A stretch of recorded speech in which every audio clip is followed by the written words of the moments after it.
Wow. What a week. Am I right?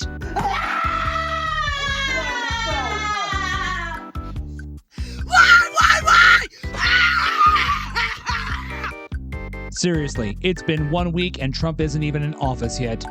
The breakdowns are going to continue and they're going to escalate. To say that Kamala got her ass kicked in an embarrassing loss is a bit of an understatement. Not only did they lose the White House, but it's now been confirmed that the GOP will control the Senate and the House.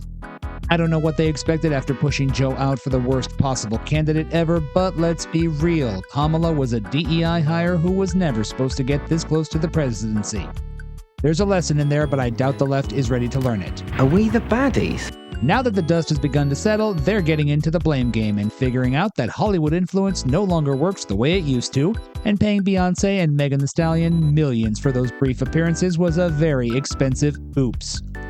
As a result, not only do we get to watch the TikTok kids lose their minds along with the DNC shills of Twitter, but we're starting to get the reaction from all our favorite Hollywood losers. Enter Rachel Zegler. Y'all remember Rachel, right? Weird. The controversial casting choice for the latest Disney live-action remake that was asked for by exactly no one. Rachel has a tendency to run her mouth about damn near everything. I mean, the original cartoon came out in 1937, and very evidently so. Say, if I'm going to stand there 18 hours in a dress of an iconic Disney princess, I deserve to be paid for every hour that it is streamed online. She's not going to be saved by the prince, and she's not going to be dreaming about true love. Have you ever been to that Snow White ride at Disneyland? I get stopped for photos every time I'm online for the Snow White ride, and I have to pretend like, oh God, well, crazy that we're in front of this. Wait, how often are you in line for the Snow White ride? I'm a narcissist. And of course, let's not forget about this. Now, at one point, it seems like she got a talking to from the powers that be at Disney, who most likely told her to shut the f*** up so this movie wouldn't bomb any harder than it's already destined to. But I never want it to come off as me being ungrateful for the opportunities I have. When I tell you that it's hard, I just mean to be inside my brain. That's hard. I'm so grateful for the things that I'm able to do, and a lot of what I'm able to do is because of you guys. But of course that didn't last. Like so many other celebrities, Rachel couldn't resist the opportunity to regale us with her brilliant takes on Trump's re-election. Call me crazy, but this doesn't exactly sound like you found yourself speechless, now does it, Rachel? I swear I am continually amazed at the left somehow thinking that abortion should be the single biggest issue for absolutely everyone, when plenty of women are adamantly pro-life, we have no border, and the economy is literally in the toilet. But go off, Queen.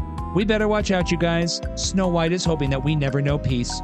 But looking at the week that we've just had so far, I would say Trump himself and most of America is doing just fine. Again, with the threatening of democracy. Such a threat that these two had a lovely meeting this week where Joe decided that the threat was now over, I guess. Trump is literally Hitler, but doesn't he look happy to be handing the keys to the country back to him? If I didn't know better, Rachel, I would swear that the media and the political left were exaggerating and lying their asses off about the threat to democracy. Now, to be fair, Rachel has never been super active on Twitter, so her choosing to vent here instead isn't really anything new. Plenty of celebs are having meltdowns over Elon on Twitter, and to their credit, they've actually left, but that's a separate video. Oh, wow. You mean to tell me this wasn't you being heated?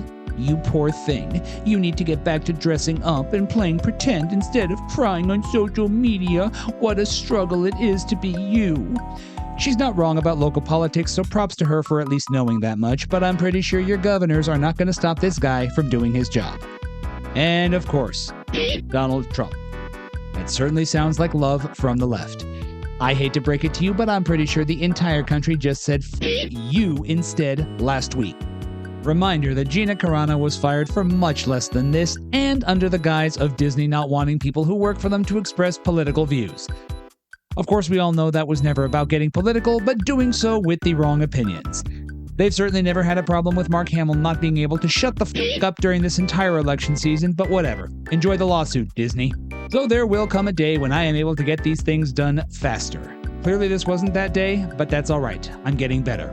It would seem Rachel's little tantrum lasted about a day before what I assume was another panicked phone call from someone at Disney telling her once again to please shut the f*** up before this over-budget piece of shit loses any more money. At the time of this video, Snow White has already suffered numerous delays and reshoots, with the budget estimate now around $270 million.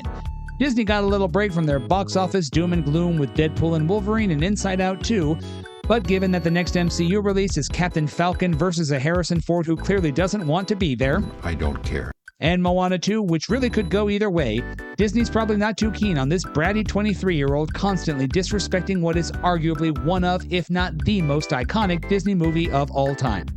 Snow White is currently set to release in March of 2025. With President Trump already making headlines with his insanely based cabinet appointments, a January inauguration which will absolutely be over the top, and hopefully a series of talk shows and press tours before release, that's more than enough time for Rachel to say something else stupid. Don't let us down.